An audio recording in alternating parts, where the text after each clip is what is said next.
Hi everyone, it's Gus here. I'm a stop motion professional living and working in the UK with experience in theatre, children's entertaining and circus. This is my YouTube channel where I post videos relating to my industry as well as pop culture and whatever I feel like on any given day. So today I thought of talking about the Hobbit films, which came out a few years ago. What brought this on was that I've sort of just finished university, or finished it about a year ago now, and sort of wanted to get back to sort of what I enjoyed pre-university, sort of in my leisure time. I was so focused on work, so I thought of revisiting the Hobbit films. Obviously, the Lord of the Rings are the classics, which were a huge influence on me as a kid. They influenced my kind of sculpting and painting when I got involved in Games Workshop. And which eventually led me to getting work in the stop motion industry. So there's a lot to blame in Lord of the Rings for where I ended up in my later career. I thought it was a relevant thing to talk about. So with the Hobbit films, they came out after I finished college, and I got into them probably mainly through the miniatures. Again, once it was Lord of the Rings when I was a kid, with the Lord of the Rings figures at Games Workshop, and the Hobbit figures. But once I got involved in the Hobbit sort of franchise figures, I was a much better painter, and I was able to kind of produce a much stronger work, which kind of showed through when I was going to Golden Demons and winning awards and stuff around the country. And it all started with going to Golden Demon Germany, and I'd enter my the Goblin King figure, and that got a finalist pin, and as well as that, a couple of months later, it was in the rulebook for the Desolation of Smaug, and I remember opening up that rulebook and going, "Oh shoot, it's my figure!" That was a really cool experience, because I just ate up all the rulebooks of the, I'd say, early 2000s with the Lord of the Rings figures, so I knew that there'd be another me out there, little 12, 13-year-old who's devouring the kind of the Hobbits and the Lord of the Rings stuff, and looks at my mini in that rulebook and goes, "Wow, that's really cool." And I've become that person now. It's really cool, really great stuff. And some beautiful designs, obviously by John Howe and Alan Lee in that film, and obviously all the other creative team in Weta Workshop down in New Zealand, which was funnily enough, when I was a kid in Australia, New Zealand's obviously really close to you. I was in Sydney, so it's only a couple hours on a plane. That we had that kind of proximity to it, that kind of brought it closer to home. Once you move to the UK, you're further away from New Zealand, but you're much closer to sort of Tolkien's sort of inspiration, I suppose. I used to go to trips to Birmingham for I went to the Tolkien Trail, or the Tolkien's old haunts in Birmingham where he grew up, after I actually won a Golden Demon. So it was really cool to kind of get the award I'd always wanted as a kid, and then the following day see old Tolkien's old haunts, and it sort of really brought it home for me, my sort of childhood, obviously comparing and contrasting with his. Obviously a bit different because it's like 100 years difference and all the rest of it, but so anyway, long story short, Lord of the Rings did have a strong impact on me as a kid, mainly because I'd say because of Games Workshop. I watched the first film, Fellowship, and it was cool, awesome, and then I just moved on to other things. But it was when I got into the miniatures that I could really watch the films, get inspired, go, "Oh, I'd love to make a Cirith Ungol, which is a fortress in the Lord of the Rings films, as well as the books, obviously." And I thought, "Oh, I'd love to make that," and I'd freeze frame the film and kind of make the sets and all the rest of it. I'd buy the miniatures and get into the lore, and I'd sculpt conversions on the miniatures, following the lore, and I'd come in with all these figures painted in a specific way or whatever, and I'd be like, "Oh, they're painted like this because this was the history of this character and that character and whatever." It had an impact. But for today, I am talking. It's 4 minutes in. For today, I'm talking mainly just about the Hobbit films, because I think there's stuff you can get out of there. They're not nowhere near as strong as the Lord of the Rings, but I think there's still stuff to be kind of unpicked. And I've seen sort of infinite Hobbit reviews, so I know it's been well trod territory on YouTube. But I thought, I don't know, I'd share my thoughts, because there's a lot to talk about in the films, and also what's after the films, the all the different Hobbit edits and ways people are kind of picking the films apart. With the Lord of the Rings, they're so strong. You just sort of watch them, and they are what they are, and then you can get into a collecting, I don't know, figures or whatever afterwards. But with the Hobbits, you can almost, you can. There's different ways of watching the films, the different ways of enjoying them. First of all, I should say, I have watched quite a few edits after university. So I kind of got a feel for which ones I liked, which ones were stronger. Obviously, the originals, the original theatrical release and the extended cuts are great, cool. But I think definitely in the later parts of the extended cuts of the film 2 and film 3, there's sort of elements which just bring the film down a bit. It loses kind of, I think, it loses its track. You'd say it's almost like a cart, the Indiana Jones carts that are on their little tracks, and it kind of loses its track. You're like, what's this character doing? Why aren't the characters, reacting in a different way? There's a few issues there. But I mean, what I enjoyed on a second rewatch after university was how much the Hobbit films related to my university experience and going out in industry. I mean, for me, most of my industry work has been so far, because I've just finished uni, basically just finished uni. It's the coronavirus, so there's no real opportunity to do much else. It was kind of I'd be doing university, and I'd be working in industry in all the breaks. So I had a really kind of exhausting experience where I'd be working non-stop and making my own stop motion little short film in my first semester, and then like second semester I'd be doing a bit more. I'd be building more projects in my own free time, as well as kind of making connections in industry, going to places. I ended up getting work just after my first year on a feature film, Chuck Steele, Night of the Trampires. And then that kind of went. It was kind of crazy after that, because I was doing internships at Aardman, and I was going down to McKinnon Saunders, and working at places like Yamanation Studios and A+C Studios in the UK. So I've got to a point where I kind of know a lot of people, and if I meet someone in the industry in the UK, I've got a lot of talking points and a lot of experiences. And this was just pretty much by the time I finished my second year. I'd done so much stuff. I did an America trip, going to see all the LA kind of animation studios, Disney animation studios, Pixar animation studios and stuff. So yeah, just absolutely exhausting. If you include it in the fact that obviously stop motion, you're making the sets, you're painting the figures, you're designing the figures, you're working out how to make the armatures is a huge thing in its own right, because you've got to figure out the engineering, just how a shoulder bends, and if you're using wire or if you're using armature, it'll bend in a different way. Armatures are much more expensive, and then you have to kind of weld it to something. There's a lot to unpick, and the sets are a huge thing. And then finally you get to the animation side, where there's a whole other kettle of fish to kind of deal with there, and post production as well can be kind of a lengthy process, kind of editing out elements or cleaning up elements. Anyway, exhausting 3 years, but it definitely connected to the Hobbit films themselves, because you'd have a story of like Bilbo in this case going out and going on this adventure, going okay, he has a goal, he has to get this Arkenstone or solve this issue. But for me, it was like get an industry, build a career in the stop motion industry. And along the way of his journey to get there, obviously in The Hobbit, it's all sorts of sort of shenanigans go on, and there's the trolls, there's the meeting of the elves, and all sorts. It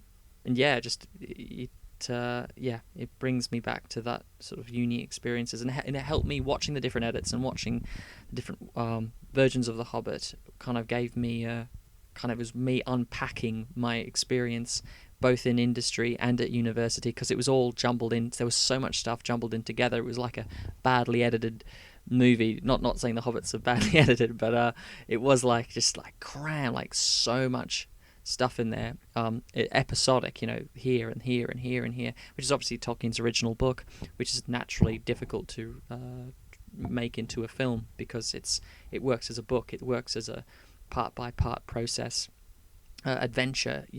I thought it would have been a fantastic, like the best 10-part series ever made, or 12-part series, where you had like little short 40 to 1 hour episodes, all done by the Weta crew or Peter Jackson or whoever, but they made it as a short series. I think it'd be perfect because you've got 13 dwarves, and each episode you could focus on one or two of the dwarves and have their backstories a bit, build those characters out in each individual episode, and you could have like funny episodes, like you could have the troll episode as a funny episode, so you could focus on maybe Bomber or his story and how he relates to Bilbo, and then you could have the more serious episodes, maybe Balin or Thorin, which would be during the events of their journey, where it is a bit more somber. There's more maybe the trapped in the elf kingdom in Mirkwood could be like a Thorin type episode where you see his issues and stuff.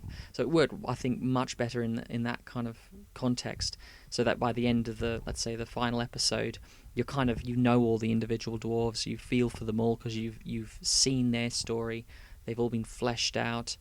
It's episodic. The books are episodic. I mean, the books what worked so well about the Hobbit book was that you'd read a chapter before bed. When I was a little boy, it was my first introduction to obviously the Lord of the Rings universe and all that. You'd read a chapter before bed, and you'd have a whole little adventure. You get a meal. It's like a proper little meal. Like that's what the Hobbit is to me. It's like lots of little meals that kind of all tie together. It's not really something to read all in one go, or even two parts. It is a sort of meal, sort of piece by meal by meal basis kind of thing. So that would have been great if they did that, but they didn't, and it is what it is, and it's like a 9-hour kind of three-part 3-hour thing, and you have to just sort of accept it for what it is. But yeah, I think there was a missed opportunity in a more mini series kind of thing, getting to know each of the characters individually. I thought, yeah, you could really do a lot with that.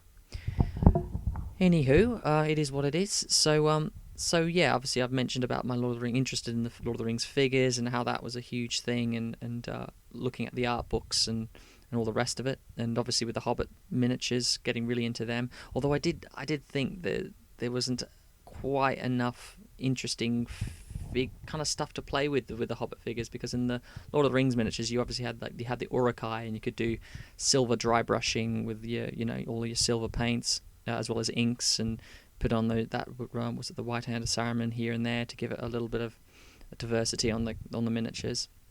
And then you had the Rohirrim, some beautiful little paintwork. You could work on them. I mean, the Minas Tirith men were the most boring, I'd say, to paint, and that's where maybe it was starting to kind of get a little dull. The miniatures, like Minas Tirith figures, were a little bit dull, and it was just like a silver paintwork. There wasn't much else you could play with them. With the Uruk-hai, at least you could convert them in weird and wonderful ways. But yeah, the men of Minas Tirith, all you could do is like can sculpt an eye patch or something that they've gotten their eye cut out or something. There was not much to play with. So that was a shame. Orcs obviously is fantastic. You can do all sorts of conversions with orc figures and miniatures and stuff. It's brilliant because obviously you just get a few extra skulls and you just dot it around the base or attach it to their armor plating, and it just looks really cool. The elves were fantastic. The high elves looked really beautiful figures. The wood elves, great. I don't know how many times I saw the Galadriel figure in Golden Demon, which is it's like the go-to figure.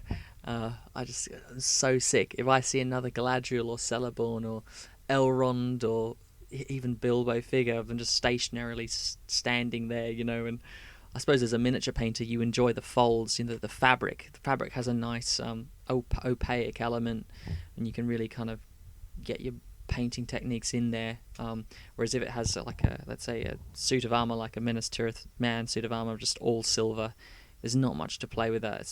Only if you're maybe non-metallic metals, it would be fun, more enjoyable to do. But yeah, the Hobbit did suffer a little bit from the Mirkwood elves had all this little leafy chainmail that they had all around their sort of armor. And it looks beautiful on film, and I read the art of books, and it was a big deal. They were going, okay, we're going to try this new thing out, this little leaf chainmail, and it's like camouflage when they're working in Mirkwood and doing what they do. And it works on film, but as a miniature, it's just like, you just add one color and it's just like an ink wash, and it's hard to really finesse that. We've got tiny little leaves. They're so small. They're like half a millimeter, and there's nothing you can really play with that. So it's a bit frustrating for miniature work, which kind of made them not as good. And then there's some work you can do with obviously the Lake Town people, but the paint, there's no scheme you can play off of. They're all quite unique. They have the little helmets, which is interesting. The red robes are quite beautiful, but there's not much to work with. More than that, I mean, you can make it work, but I don't know. Maybe I'm being too picky. The orcs again are fantastic because you can do a lot with them. But I thought of all the characters and creatures, I thought the goblins from Goblin Town were the best for miniatures. You could really paint beautiful translucent kind of skin, and also could do amazing conversions. You can just sort of cut things up out of other sets and add them to the goblins and stuff. It's definitely, if you're a converter kind of type of guy, and I am, it's brilliant. So anyway, the films, I keep on losing track. I get really into the miniatures, but it's all relevant because obviously I'm stop motion guy is my sort of career. If you don't already know, and it's probably apparent by now, but I'm talking sort of for this show. It's meant to be a relaxed show where I kind of it's more like the shows I enjoy on YouTube, which is just someone who's in a part of an industry who's talking about pop culture, or they're talking about something that's relevant to them, and it's there's that connection, and no, I can go for hours listening to podcasts like that. So that's what this show is. If you don't like that, go somewhere else. It is what it is. So yeah, okay, back to the Hobbit films. I've talked about the miniatures, so I suppose it's worth talking about the films themselves, the original films, or let's say the extended cuts, and then I might go into the different sort of edits. So with The Unexpected Journey, it came out at a great time. I just finished college. I really got back into miniatures again. I was doing games development at the time, and I was like, this isn't working. I want to get back into sculpting things, real things. And then that film came out, and really got heavily into the really hardcore being a professional sculptor, miniature sculptor. I managed to work with a few different people across the world actually. Mainly one guy down in Kent for a vampire range, which was really cool. And that was sort of while I was also doing little Hobbit conversions and stuff with the little miniatures that they had.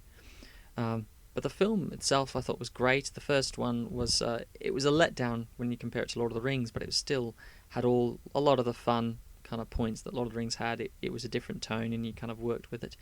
I thought the Goblin Town sequence was fantastic. What I did notice, and watching it again with the extended editions, I mean, I really don't mind it at all, but some people might have a problem with it. But it did have multiple beginnings. It had obviously with Bilbo, and then it had before then even it had a whole section with talking about the dwarves' history, and then it had Bilbo in the future, and then it had Bilbo as a little kid meeting Gandalf for the first time, and then it had Bilbo as sort of middle-aged. So if you were new to the universe of Lord of the Rings, the Middle-earth universe, you'd just be like, what's going on? We're having this, I've seen every age of this person, and yet I don't know anything about their actual life. It's just like silly. But if you're part of if you understand the lore and stuff, it's great.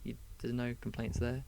I really liked in the film the build up with the orcs. They really they eased you into the mythology of the orc, and Bilbo's like, what are orcs? And it kind of makes you as an audience member kind of get scared of them and go, oh yeah, they are horrible. Whereas in the Lord of the Rings, they're introduced like one of the first scenes. You see the orcs, and there's an army of them, so you kind of get the feeling they're a dime a dozen.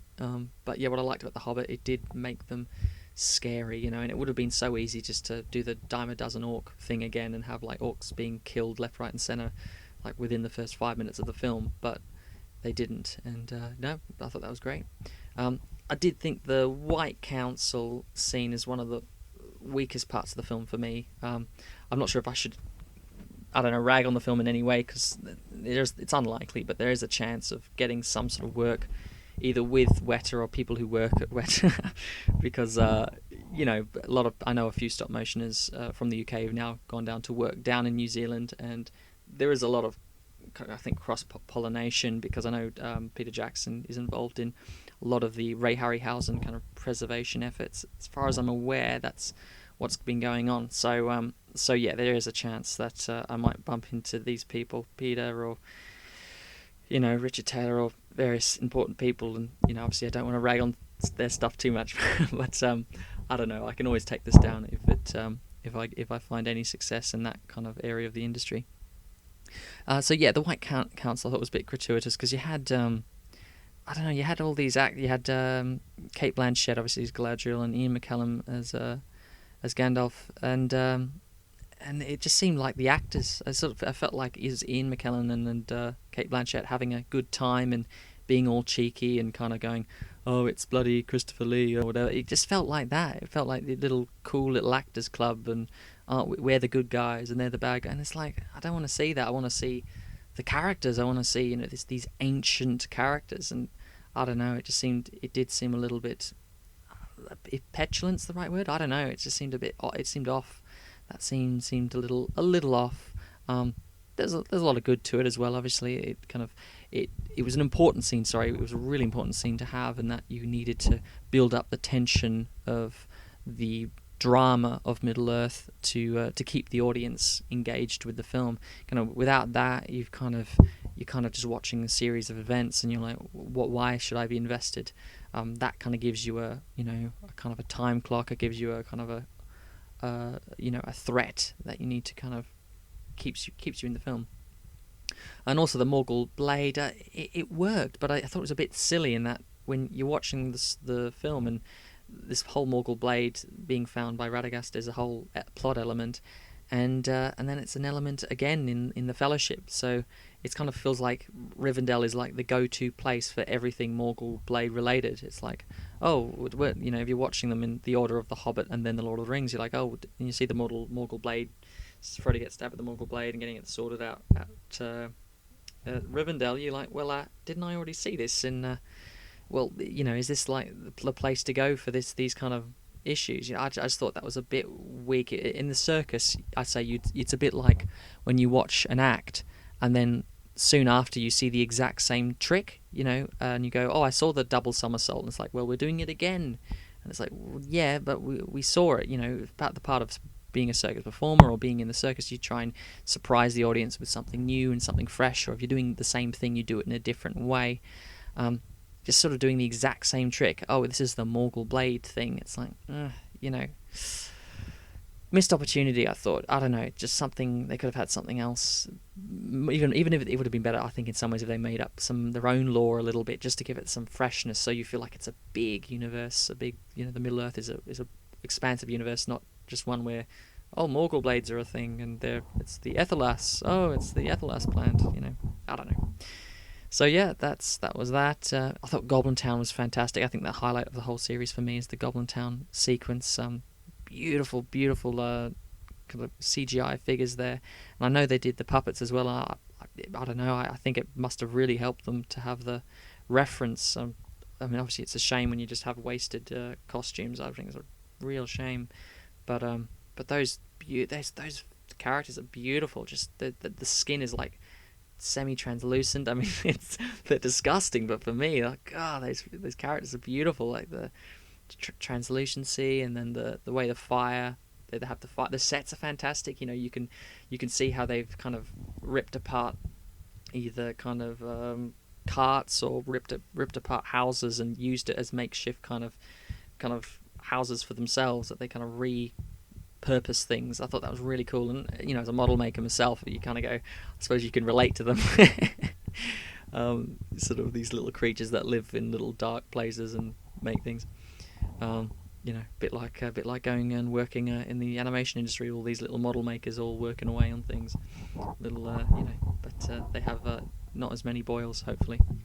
So that was a fantastic sequence. And I think that wraps up the first film. Oh no, there is one thing. I did think that the moth scene with Gandalf, I think that was one of the best prequel moments in film that I've seen, because obviously you have the little Star Wars ones and all the rest of it, underworld and whatever prequel films. But I thought when I watched The Fellowship and you saw the moth for the first time, I remember even as a kid seeing that moth scene in The Fellowship of the Ring, and it kind of almost felt like I'd missed a scene. I was like, oh, was there a scene introducing the moth?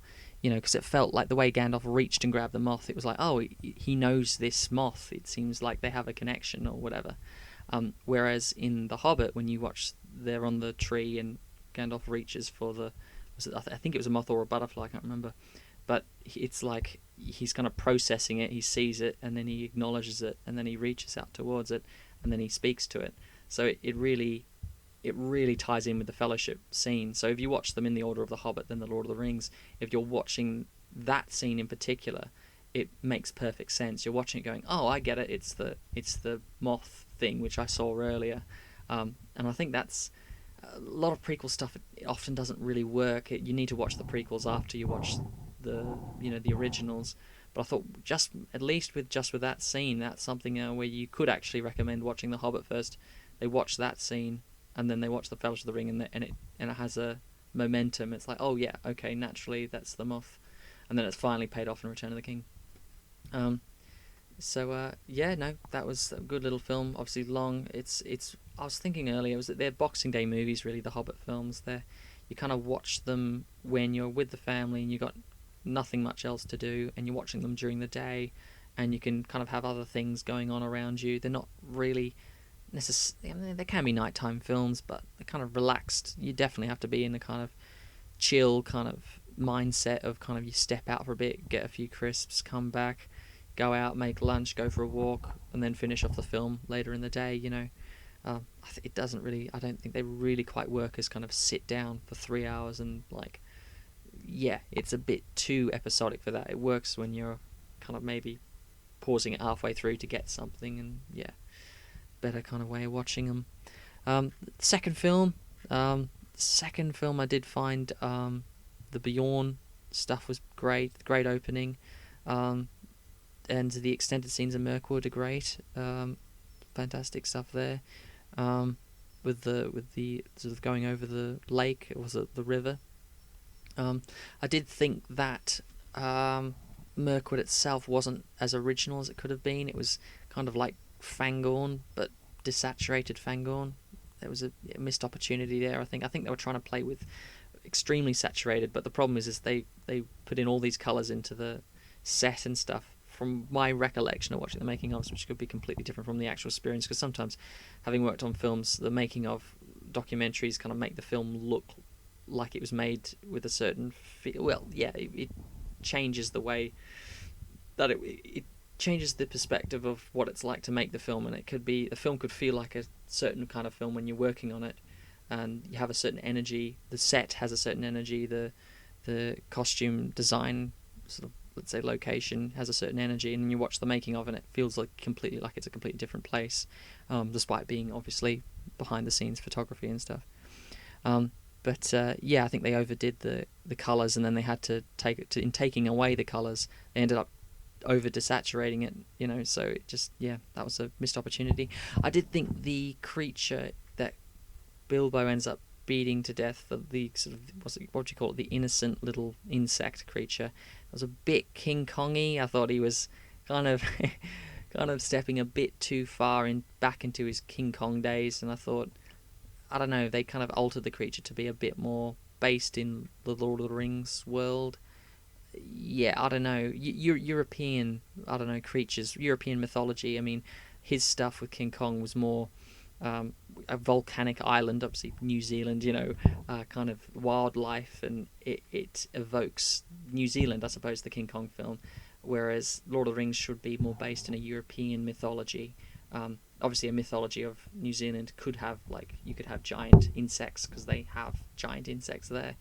Whereas European mythology, European insects don't look like that, and they don't. Yeah, that's not really a thing. I think they don't. I just thought they mixed the metaphors with that. The elves, good design, and I don't know, obviously the elf kingdom had no people living there. I thought that was a little weird. I mean, obviously they had to do it because they didn't want to introduce the elf kingdom with all the people in it, and people going to the shops and all the rest of it, and then go to Lake Town and do the exact same thing again. So they were kind of keeping it fairly sparse and like, oh, it's an elf kingdom, and they go straight to the king, and and then they're straight to jail. They didn't want to do much else. But I did think that was a obviously naturally missed opportunity, but at the same time they want to keep it as an entertaining film, and you don't want to have the same with the circus thing. You don't want to have the same thing seen again, and you're like, oh, we're having the introduction to the elf village in Mirkwood, and then you're like, oh, well we've already had that, and now we're going to have it with the Lake Town people. Great. So yeah, all right, I understand why they did that, but obviously it is a bit of a shame. But it is what it is. The barrel ride sequence was fun, a lot of fun. I really got frustrated with a lot of the kind of Peter Jackson going over the top in some places, or at least the people working there who were working on the animatics playing around with extreme stuff going on. Like, I mean, even going back to the first one, the Goblin King falling off the land. Sorry, the Goblin King. Not even that. It was all the characters were on that bridge, and the bridge fell, and they're falling like unbelievable distance, and then the Goblin King, who weighs how many hundreds of pounds, like lands on them, and it's like, oh no, they're all fine. It's like, what? It's just too extreme. It takes you out of the film. There's a few little moments like that, obviously with the barrel bouncing scene in the barrel riding sequence. Just pushed it way too far. The reality, if there were mythical characters or magical characters, it worked with the Legolas, because in the Lord of the Rings, with him climbing the Mumikil, because he is a magical character. You can kind of look the other way, I suppose, with the extreme stuff. But the dwarves, I don't know, they're as magical as to be able to bounce in a barrel exactly perfectly in a way in which to kill all the bad guys. That's just, yeah, doesn't sit too well in that universe. But yeah, it is what it is.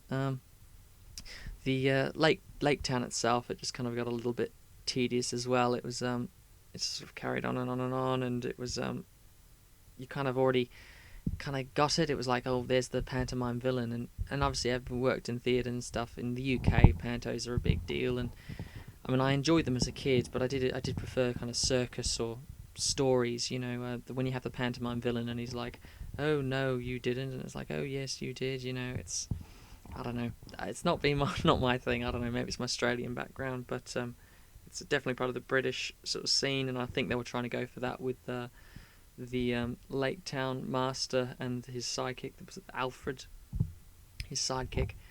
The panto stuff, and it wasn't the time in the film for it. At least it didn't really gel well with me. And the heroes were kind of like, well, the heroes of Lake Town were like, oh, we've got to just deal with it and whatever. And it's like, well, none of the characters talking about revolution, and other characters talking about, these are natural things to talk about. But it's like, oh well, just do this, and it's like, okay, well, it just, yeah, didn't. It was just a different something. Maybe worked in a different film, but I don't feel like it worked in that film. Okay, so I've talked about the panto stuff. Yeah, the dragon sequence, obviously naturally amazing. I just thought there was a bit too much gold. It sounds silly, and I know Jackson likes a big. You want to give people the big show, the big shebang, and you go all out, So you have literally a hall with like full on gold, but it kind of changes the film, and because it kind of makes you think, okay, so the dwarves aren't just like wealthier than the Lake Town people. They're like wealthier than anyone else in the whole of Middle Earth. Like they could buy Gondor. Why don't the dwarves like own everything? Like, why don't they, or do they? Is that what the secret is of Middle Earth? They do it. I mean, it's just like with that much wealth, they would surely they would have just left. They would have just taken like a couple mithril shirts on their way, running away from the dragon Smaug when he attacks their home, and then they were gone. They would have actually bought up half the Shire, and they'd all live in the Shire. I thought that would be an interesting, thing. You could have, would dwarves live in? I'm not sure Tolkien ever went into this in his later writings and stuff. Whether a dwarf would want to live in a hobbit hole, like, it's not too far off from their kind of lifestyle. They're in an environment where they can go to the shops and they can buy a mug and it's just perfect size for them. They can get cutlery perfect size. They're not having to live in the human world where they have to, go, oh, Dad, have you got a fork? Yeah, but it's a human-sized fork. It's like, oh, Dad, I can't work with that. Like, they live in the Hobbit world. Everything's, that size. They've got hobbits. They can trade with them because obviously they've got everything's sized perfectly for them.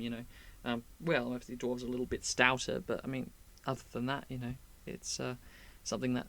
Why didn't they just move to the Shire and, I don't know, make a little, or outside the Shire, work with the Hobbit builders and build new dwarf holes or whatever. I don't know. It would have been an interesting thing to have happened, but it is what it is. They made it the way they made it. Or Tolkien's writings, I suppose he never went into that, but yeah, I did think that was, just too much wealth. I thought that was a bit confusing, and that leads into film 3 with, like, it kind of just made no sense that they weren't giving any compensation to the Lake Town people for obviously killing. They did kill the dragon, which is cool. The dragon is a huge issue, literally, and really just to give them a bit of money, just to get them on their feet, to get or just do a deal, just try and work out a deal. Let's work out a deal, because if the Lake Town people got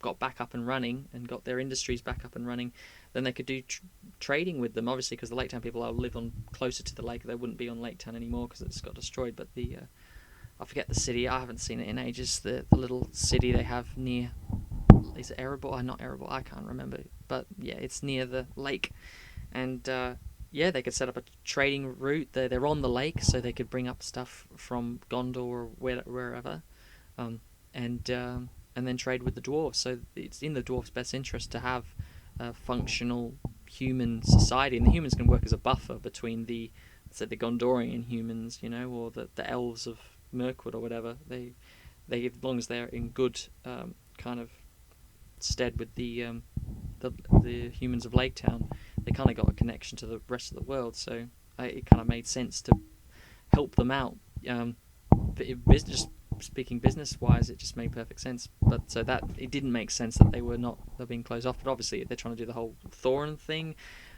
kind of going mad. But like, you're watching the film and it's like right off the bat, you're like, they should kick them out. I mean, I've got no interest in the story because it's like there's a clear issue here, and it's not being resolved. It's like you're watching a murder mystery and you know who the bad person is. But no one else does, and everyone else kind of does, but they're not doing anything about it. It's like, it's confusing. It takes you out of the film. And obviously the love story, everyone talks about it not being as strong as the ones in The Lord of the Rings, and yeah, for me it isn't. They're kind of doing a similar thing with the dwarf and the elf, and obviously the Aragorn and Arwen. They're kind of trying to do a similar thing, but it doesn't hold as nowhere near as strong, but that's been covered in so many other interviews and stuff, not interviews, reviews, shows, so I'm not going to go too much into that, which is a letdown. But for me, what's the best edit? And I saw the Maple edit, which is a 4-hour edit, which I thought was great. I mean, it's got weak points in that it's the first 2 hours it kind of goes nowhere. They basically made the Maple edit is a 4-hour version of The Hobbit, and it's edited down really, really well. They've really edited, the guys really edited the music in brilliantly. There's no kind of chopping and all the rest of it, cutting and sounds and stuff, splicing together. You can kind of see it in a couple of fan edits, so that worked really well. But I did find when you take out all the build up and the drama in the first part of the story, which is the one where the bits where before they get to Mirkwood, when you take out the threat of the evil orc or whatever, or the necromancer and stuff, you kind of lose interest after a while. I found myself an hour into the film, and you're seeing the Smeagol sequence, and you're seeing the Goblin Town sequence, and I was just sort of confused of what what's the motivation of the characters. You start forgetting things. It's like, why doesn't Bilbo just go home right away? There seems to be issues with why the characters are doing what they're doing, which isn't there when you watch the extended cuts or the original cuts of the film. Yeah, but what I did think the Maple Edit was amazing at was the second half of the story, where they go when they're going from Lake Town to the obviously Erebor and the whole Battle of Five Armies, because it cuts it down. It takes out all the stuff that's just overweighting that kind of part of the story, and it just really elevates it to just taking out everything that's wasteful time-wise, and just giving you really the best of the best, the cream of the cream of what was in the films. There is a 2-hour edit which I never got to see because they couldn't find it online, which I hear follows the cartoon more closely, which is it sounds like it's a lot of fun, but obviously you do miss out on the adventure, the slow plodding adventure elements that the Lord of the Rings has. You do completely throw that out because you're having to speed from here to here to here. So I'll have to see it someday and see what I think about it. Same with the cartoon. I haven't seen the cartoon yet. I'll have to buy it and watch it at some point. It's probably worth buying. There's a 2-film edit which I started watching, but it just lost my interest in a similar way the Maple Edit did, in that it in the first half at least, because it was too slow. It didn't have the drama, the build up of the necromancer, or the build up of the orc chasing them across the plains near Rivendell and all the rest of it. That's all out, so it loses that kind of threat which it needs early on in the story. I think it did need that, and it did miss out on it. So yeah, in conclusion, I'd say if you're watching the Hobbit films, my best recommendation, obviously for the first time, you watch the original versions or the extended versions. But if you're giving them another watch, I'd say what I quite like doing is I watch the Unexpected Journey just the way it is, extended edition, and then watch the second film, Desolation of Smaug. You start watching it and you watch it up till the extended edition. You watch it up till I probably watch it up till either just before they enter the Elf Kingdom, or just before they enter Lake Town. And what this does, and then you swap over to the Maple Edit, to that point in the Maple Edit. So what it does is that if let's say you swap just before they get to Lake Town, what you do is you have all the nice build up, the beautiful sets, all obviously Peter Jackson's crew, really intentioned editing and all the rest of it up to that point. And then you see obviously Gandalf going to he leaves the dwarves and he goes to the graveyard of the Nazgul, and that's a great build up for the Fellowship of the Ring. But then when you swap over to the Maple Edit, you've got another 2 hours of the story, because Maple Edit crams the rest of that film, Desolation, and the Battle of Five Armies. It crams it all into just 2 hours. So you're there and you sit in, you watch an hour and 20 minutes up to the point they go to Lake Town, and then there's another 2 hours left to the story, and it finishes off the whole story. So you can basically finish the whole Hobbit story in 2 basically 3-hour movies, which is fantastic. And all the weak points of the second and third films was the fact that they kind of felt like they should have been maybe the same film, where the character's going, whereas everything, if you watch it all in one 3-hour movie, you see the direction of the characters. You can see Thorin's journey, you can see Bilbo's journey, and how these characters evolve.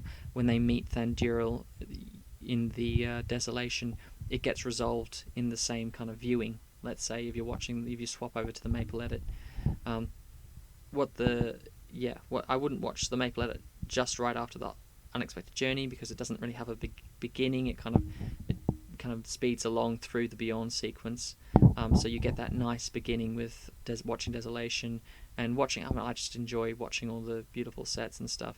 It's just where the stuff of the weak points are when it deals with the human world and the Lake Town and the Master, Lake Master, and Alfred and all that. It's and all the love interest they play in stuff, but it doesn't quite gel. And if you're like me and you're picky and you love the series, and you just another excuse to explore it is by watching the edits, watching what other people do and playing with the story.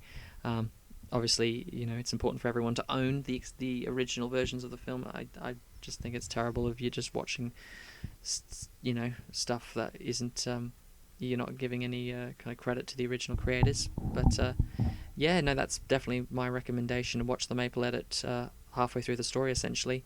You do get one of the minuses is that you still obviously have to watch through kind of a bit of the unbelievable physics of the unexpected journey, and within Desolation is Smog, but you get other things, other trade-offs. Obviously, I mean, another thing is that you see the build-up of Chiriel. Was it Chiriel's character, the elf girl in Mirkwood, and that kind of doesn't really go anywhere.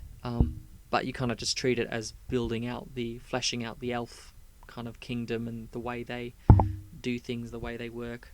So where if you don't mind missing out on Gandalf, seeing the Nazgul graveyard, you can just go straight to the Maple Edit from seeing once they kill all the spider sequence, and you go from there.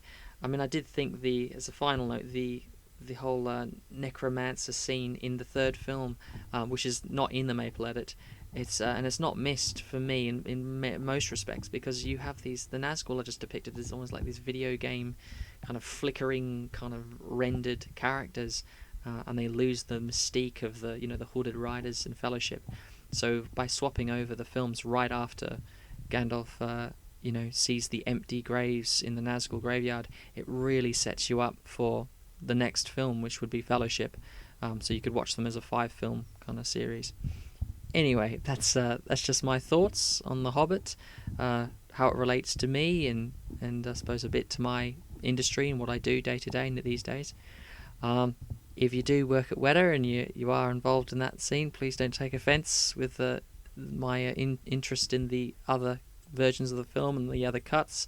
I find it just a bit of a hobby, and especially now as a filmmaker, now that I do short stop motion films, I do take enjoyment from watching different edits of films, because it relates to what I do. Obviously, I'm editing movies, and I think if I just take that scene and put it earlier in my film, will that change the whole sequence of events? Will it change the emotion of a scene?